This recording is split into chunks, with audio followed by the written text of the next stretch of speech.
Hello there, it's Greg and welcome again to Quick Tips. Today, love to share some ideas or some detail on actually how we build a sales process. The first thing I'm going to suggest we do is actually consider the timeline.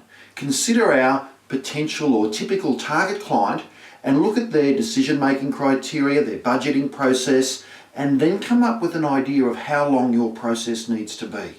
Now that's going to vary from business to business or from transaction to solution or sale, but it could be anywhere between 2 minutes to 10 minutes to 2 days to 2 weeks to 2 months. It doesn't matter which, we should determine the timeline. Here we've put one down, that's 2 weeks. Let's now look at the major steps. How many connections should we have either face-to-face or via Skype or telephone or email that are key connections within this process?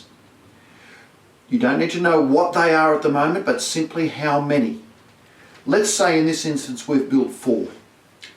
Now what we need to do as the third step is go back and work out what those steps should be. And we do that via brainstorming. What are all the possible reasons? And I'd love to see you come up with about 30 reasons to connect with a prospect. Valid reasons that will give them an excuse or a reason to talk to us, rather than just making that horrible follow-up call on our part.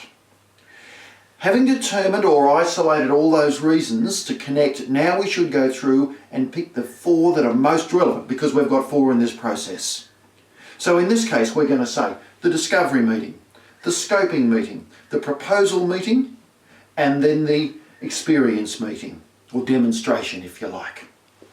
Now, 2 rules only.